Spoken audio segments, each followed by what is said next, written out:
His children, 6 children, are in the courtroom at this point listening to all of this. And the jury was picked knowing that they needed a certain level of comfort to hear these types of descriptions. It was very emotional and really tough to hear, bro. Is there any message for the alleged victim? Do you apologize on behalf of your... The 3 Combs sisters showed up during the trial to provide support for their father on an emotional level, but they got to their feet less than an hour later. They gave each other a firm embrace and departed the weeping in the courtroom. What precisely did the footage displayed at that precise moment captures that Diddy's own daughters were unable to continue to watch that video is perhaps the most crucial piece of evidence, since it establishes the scene for when we're discussing force, fraud, or coercion. We require you to take a sidestep in order to the side. Kindly provide us with support. Please provide us with another space in the air. In the Manhattan federal court was Cassie was still before the trial started. Shown a video that had not been seen before. Allegedly recording video from the key is in the hands of a controversial freak-off. To the accusations made against Diddy, the prosecutor claims that the video is crucial evidence revealing a network of Diddy-related charges and secrets linked to his family, because the recording was formally acknowledged as proof that looks amongst the members of the Combs family became thick, as though they were aware of about to encounter an irreversible situation. Minutes after the video started, in a panic, Delilah shielded the eyes of Justin and her twin sister Jessie Chance, but were unable to remove their eyes from the display where a recognizable image. A woman emerged out of nowhere. Was it Kim? According to the witness, Porter, on those drives 8 celebrities appeared in 8 videos at parties or Diddy freak-offs, and that there were 2 girls and 6 males. Drive additionally contained a manuscript for the purported memoir of Kim. Porter is one that fake whispers, according to her 4 children, from the crowd quickly spread like a rising sound wave in the silence courtroom, and all 3 of them said nothing. Departed the room. The question remains, was disclosed in that video, and why on their initial trip to show support for Diddy did additionally, they pivot and run underneath the lean sky in Manhattan is crowded. Assembled in front of the federal courtroom where Diddy Combs' trial took place, went inside what appeared to be just another. Reporters outside scurried for position, cameras continuously flashed, and protest signs were raised, bearing the murmurs of "justice for the victims" of conjecture echoed through the crowd of interested bystanders to legal. All analysts are aware of the weighty setting prior to a trial that promises high. There was a lot of drama in the courtroom. There isn't a single empty sketch artist seat. Cameras clicked as pens rushed over paper rhythmically, and the people on the jury were steelily ready to analyze every detail. The chamber with the oak panes felt squeezed, as if fighting with every breath for existence. The unforeseen appearance of the Combs family caught everyone's attention for the first time since the controversy. The seats reserved for the family had been removed. Jessie, Diddy and Delilah's unoccupied. Chance 3 girls occupied a prominent position in the Justin door. Holmes joins the front row. The defendant's son was flawless, dressed in their understated yet sophisticated clothing, exuding an unexpected maturity. The females' eyes and faces were expressionless, appearing to hide a network of complex feelings. When reporters asked about Chance's response to their arrival, was a quiet yet determined voice, "We're here to help our father," while keeping their eyes on us. Something seemed incomplete, like a faint gap in the manner of robbing oneself for anything much more significant than what they said could provide. Rachel Harper, the prosecutor, a woman in her middle years with gray hair firmly fastened in thin-rimmed spectacles, emerged from the table of the prosecution. The voice sounded purposeful but powerful, like the steady rhythm of a drum signaling a significant occasion. As she started, her sharp eyes were focused on "Please explain to the court, Cassie, what it has been called the freak-off, and your involvement in such courtroom proceedings," appeared to wait for her with its breath held. In answer, Cassie inhaled deeply, eyes moving throughout the room, and paused for a moment. On Alex, sitting close by, his unwavering stare, she applied pressure while acting as an anchor. lips together, then started talking to her low yet determined voice, as though every syllable had been meticulously measured when I first met Sean. I was 19 when I signed with Bad Boy in 2005. He was a strong man and an icon in records. He pledged to take the music industry reach the top in order to become a star, but what stardom wasn't what I got, it was a trap. She hesitated, looking around the jury. As though to make sure they understood the gravity of what she was going to disclose regarding a 1 year after we began dating, he presented to me what he referred to as he claimed it was a method to relax. To test new limits, but in my opinion, it was like a nightmare from which I was unable to awaken. From the definition of a freak-off in essence, it was something Cassie said that Sean was the source of her knowledge. Approximately a year into there he called the relationship voyeurism. According to Cassie, the freak-offs were carefully organized events Diddy planned it, where he held total control, which he referred to as voyeurism. He enjoyed watching me with others, her voice trembled as she said. Remembered the painful experiences, yet it wasn't merely observing, he dictated what I wore, the state of the room revealed what actions were taken, including the quantity of baby oil we needed to use in order to he would like the way our bodies glistened. Diddy, she clarified, needed her to buy clothing from specialized shops. Few clothes, and he would personally decide the ones I had for her to wear. No, she answered, her gaze focused on the if I declined, the jury's voice would get sharper. He would intimidate me, making me feel stuck and unable to escape. It depends on where the partnership develops.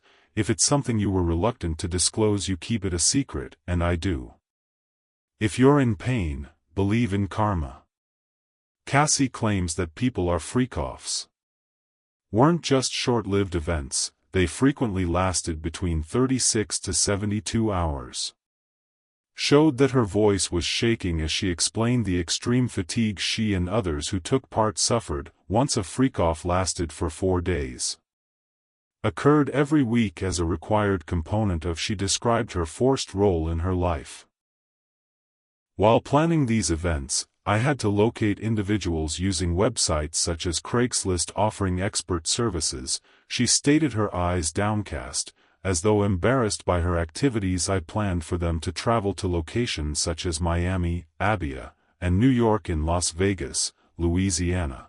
I collaborated with his group posing as recruiters in order to attract others. But it was all a part of Cassie described the idea he had sketched out. That Diddy was in charge of not just the participants as well as the surroundings at the location of the freak-offs. He controlled the room's lighting. She claimed that initially it was candles making a mistaken romantic feeling. He later changed to expert stage lighting. As though we were appearing in a movie in which he was. She explained how the sole director Diddy planned every element from the participants' motions toward the particular behaviors he wanted to see, even called for the use of illegal drugs to make everyone more comfortable, she replied, strangling her voice. I recall having to do this once before a freak-off.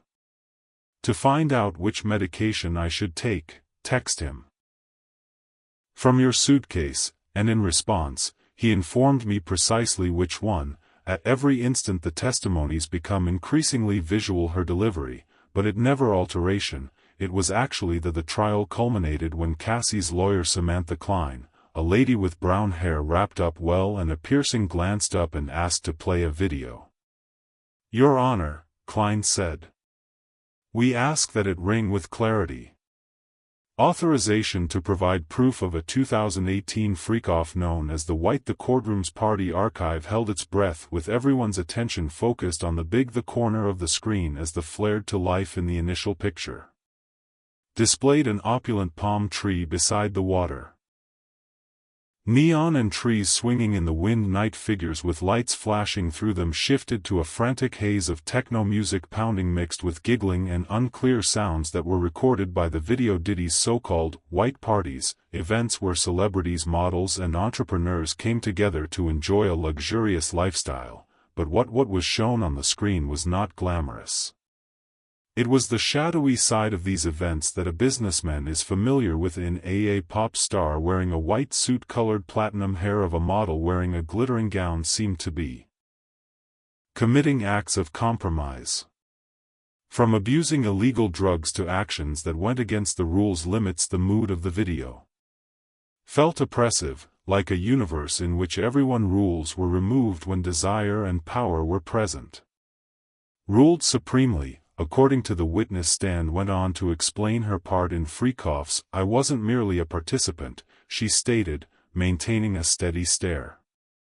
Nevertheless showing a glimmer of suffering, I was compelled to arrange everything from hiring individuals to make sure they reached the appropriate location at the appropriate I worked under his supervision at one point, but I refused to because I was worried that if I declined to release a compromising footage of me, she disclosed, and Diddy regularly captured the Freakoffs on video. Storing them as a means of managing participants, he said those vids were covered by his insurance. She stated in a shuddering, if I didn't comply with his wishes he would ruin my life by making them public. My life and reputation. Well, and in her phrases, she was reluctant to do it, but she felt compelled to do it. Oh my, hearing all of these information is challenging. When the footage was shown, the courtroom froze. Changed to a fresh scene on the screen showed a female sitting on a couch, her eyes empty as if she didn't know her face was captured on camera. Agonizingly obvious Kim Porter's late Delilah's mother and Jesse's opportunity in her mouth was hidden by the front row. Her shaking hands were a sign of her shock. The twins, Jesse and Delilah, had attempted to keep up an appearance of power. Now sitting they remained still, their faces as white as wax. Delilah firmly grasped Jesse's hand. Nails piercing her sister's hand whilst to prevent her from collapsing, they with a mix of panic, eyeballs shot toward Diddy. Anguish and unfathomable treachery prior to locking onto the picture of their mother. The picture of Kim Porter appears on the screen. With her confused and lifeless eyes, manner was more than just a brief instance in it was a silent accusation in the video. Disclosing the depths of the Diddy's deceptive method built Kim, who was formerly well known for her strength and self-reliance, emerged in an almost comatose condition, as though dragged into she didn't belong in this world. Appearing in the Freakoff video but not only prompted inquiries regarding her involvement in these events but moreover sparked a more sinister suspicion was Kim's passing.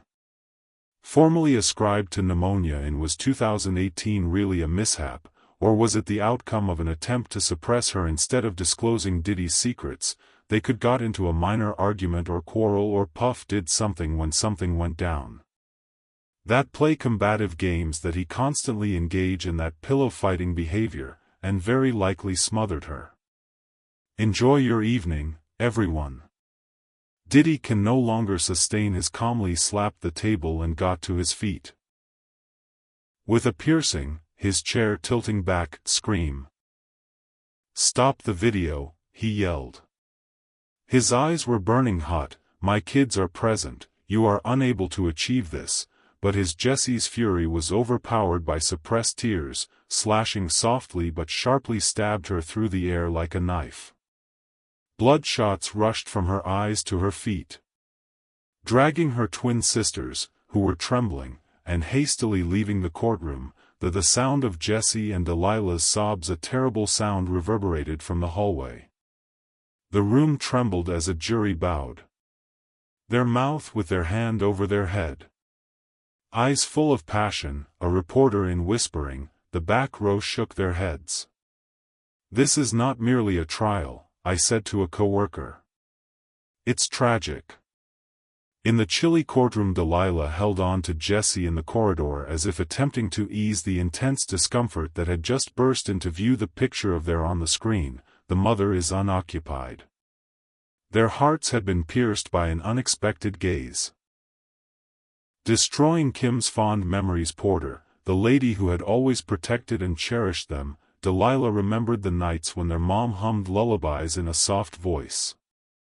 Jessie tears seek solace in the middle of life's storms with tears in her eyes. She could only mutter. She asked, "Why was Mom there?" unanswered in the air, only to be met by distress and an increasing distrust regarding the parent they once looked up to. Neither could tolerate the chance that Diddy, who had consistently claimed to be in love more than anything else, they might have attracted their mom into a realm of darkness and maybe contributed to her demise.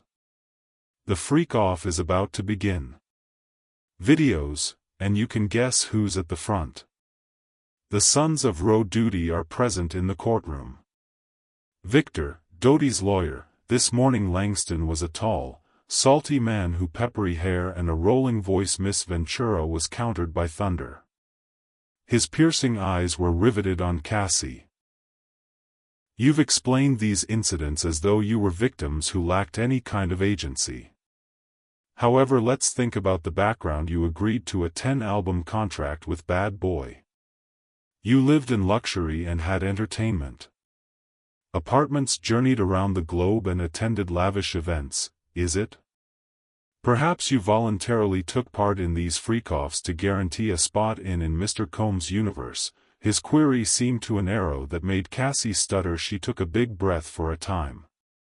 Eyes briefly locking with Alex's illustration. Strength without Cassie in his presence answered, her eyes growing piercing. Adamant that I was forced to do it rather than chose. What I got wasn't a prize, rather, it was the cost of my survival. Was had complete control over my career, friends, even in my mind, I had no other option but to comply with his instructions, because if I wouldn't I lose everything. She said.